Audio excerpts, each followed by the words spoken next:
പ്രിയപ്പെട്ടവരെ, RSSന്റെ മുഖപത്രമായ ഓർഗനൈസറിന്റെ web portal, Jamaat-e ഇസ്ലാമിയുടെ മാധ്യമ സ്ഥാപനമായ മീഡിയ വൺ, സമസ്തയുടെ ദിനപത്രമായ സുപ്രഭാതം, ചില യൂട്യൂബ് ചാനലുകൾ, മറ്റു ചില സോഷ്യൽ മീഡിയ പ്ലാറ്റ്ഫോമുകൾ എന്നിവയിലൂടെ കത്തോലിക്ക സഭയുടെ ഉടമസ്ഥതയിലുള്ള സ്വത്തിൻ്റെയും സ്ഥാപനങ്ങളുടെയും കണക്ക് എന്ന തരത്തിൽ വസ്തുതകൾക്ക് നിരക്കാത്തതും മതപരമായ ഭിന്നിപ്പും രാഷ്ട്രീയമായ മുതലെടുപ്പും ലക്ഷ്യം വെച്ചുകൊണ്ട് വ്യാജ പ്രചാരണം നടത്തുന്നതായി ശ്രദ്ധയിൽപ്പെട്ടു. കത്തോലിക്ക സഭയുടെ ആസ്തിക്ക് മുന്നിൽ വഖഫ് ബോർഡൊക്കെ എന്ത് എന്നാണ് ഇക്കൂട്ടർ ചോദിക്കുന്നത്.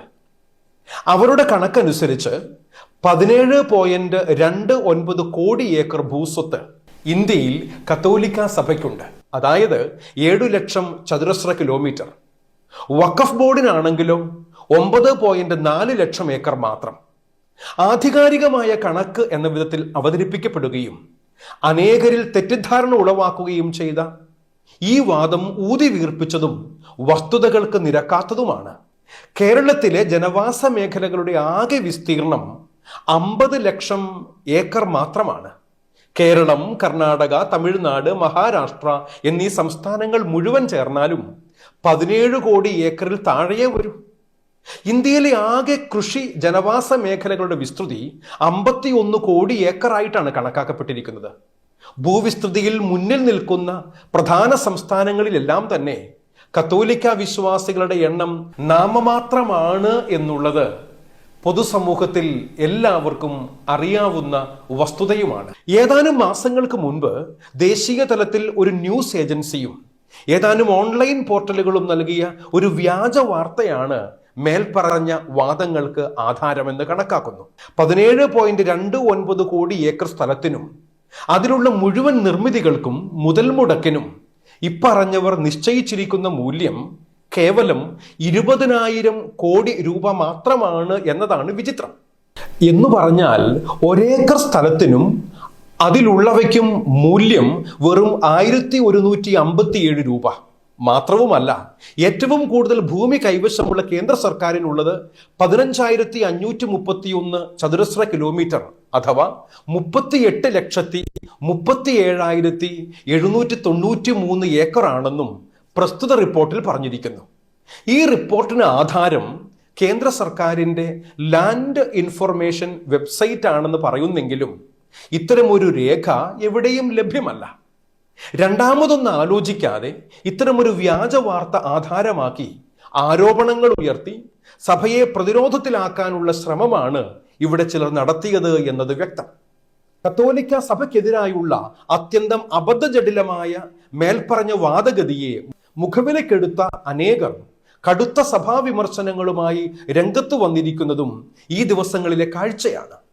എത്ര വലിയ കള്ളവും എത്രമാത്രം ബാലിശമായ വാദഗതികളും പോലും ഏറ്റെടുക്കാൻ മടി കാണിക്കാത്ത, ചിന്താശേഷിയില്ലാത്ത ഒരു ആൾക്കൂട്ടമായി കേരള സമൂഹത്തിലെ വലിയൊരു വിഭാഗം മാറിയിരിക്കുന്നതിൻ്റെ നേർക്കാഴ്ചകളാണ് ഇതുപോലുള്ള അബദ്ധ പ്രചാരണങ്ങളും അവയ്ക്ക് ലഭിക്കുന്ന സ്വീകാര്യതയും.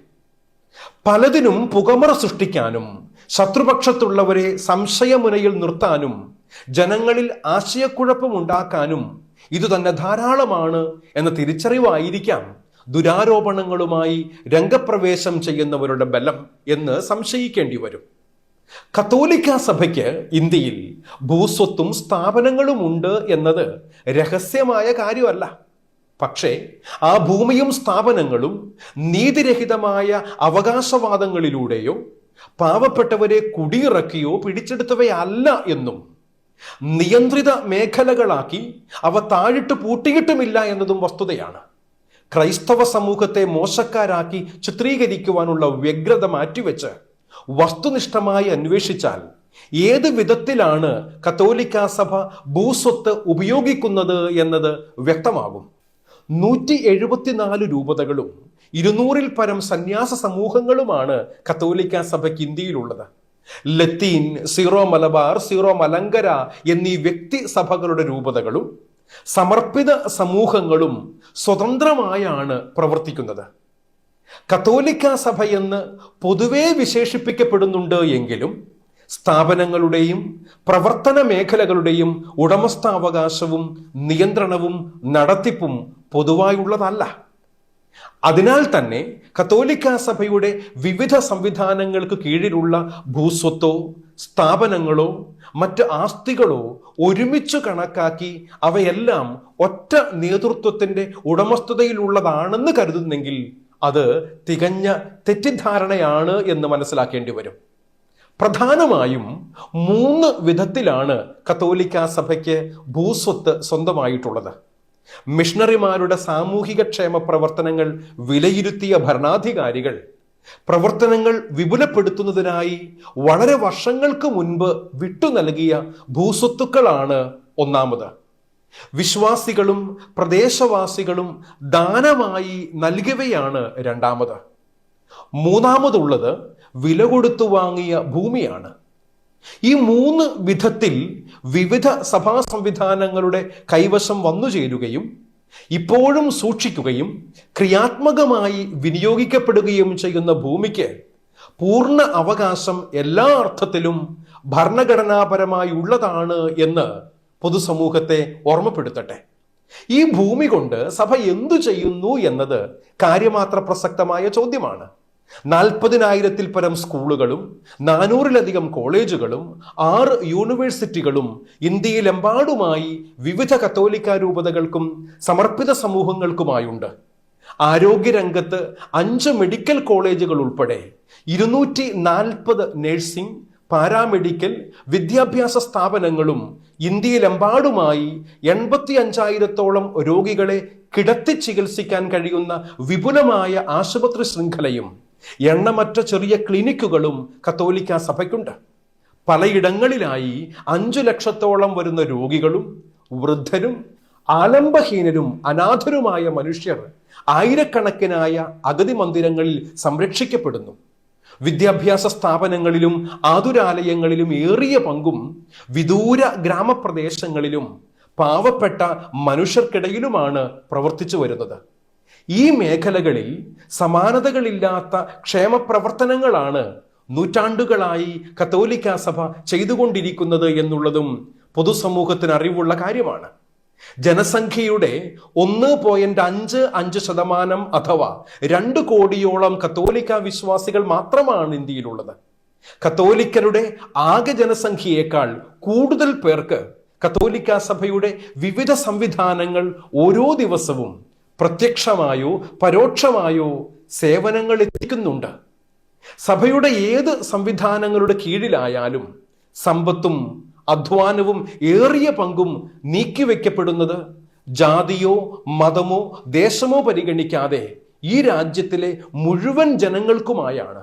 എത്രമാത്രം സ്ഥലം എവിടെയൊക്കെ സഭാ സംവിധാനങ്ങളുടെ പേരിൽ രജിസ്റ്റർ ചെയ്യപ്പെട്ടിട്ടുണ്ടോ അത്രമാത്രം സ്ഥാപനങ്ങളും സേവനങ്ങളും അതാത് പ്രദേശങ്ങളിലുള്ളവർക്ക് ലഭ്യമാണ് എന്നതാണ് വാസ്തവം. ദുരാരോപണങ്ങൾ ഉന്നയിക്കുന്നവരോടും അവഹേളിക്കാൻ ശ്രമിക്കുന്നവരോടും ഇത്രയേ പറയാനുള്ളൂ.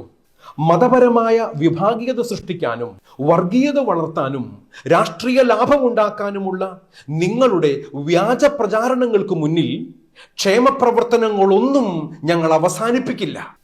ആവർത്തിക്കപ്പെടുന്ന ദുഷ്പ്രചാരണങ്ങളിലൂടെ സമൂഹത്തിൽ ഒരു പൊതുബോധം സൃഷ്ടിക്കുന്നതിൽ ഒരു പരിധി വരെ നിങ്ങൾ വിജയിച്ചിട്ടുണ്ട്. മാധ്യമ വിചാരണയും സൈബർ ആക്രമണങ്ങളിലൂടെയും ചിന്താശേഷിയില്ലാത്ത കുറെ പേരെ ഇരുട്ടിലേക്ക് നയിക്കാൻ നിങ്ങൾക്ക് കഴിഞ്ഞിട്ടുണ്ട്. സാമൂഹ്യക്ഷേമ പ്രവർത്തനങ്ങൾ മതപരിവർത്തനത്തിനു വേണ്ടിയാണെന്ന മുനയൊടിഞ്ഞതും പഴകി തഴമ്പിച്ചതുമായ വാദങ്ങളിലൂടെ ഞങ്ങളെ ഭയപ്പെടുത്താമെന്ന് കരുതേണ്ട. കാരണം മതപരിവർത്തനം ഞങ്ങളുടെ ലക്ഷ്യമേ അല്ല. നീതി നിഷേധിക്കപ്പെട്ട് അവഗണനയിൽ കഴിയുന്ന പാവങ്ങളായ മനുഷ്യർക്കു വേണ്ടി നിലകൊള്ളാനും ശബ്ദിക്കാനും കത്തോലിക്കാ സഭയും സഭാ നേതൃത്വവും എന്നും മുന്നിലുണ്ടാകും. നന്ദി, നമസ്കാരം.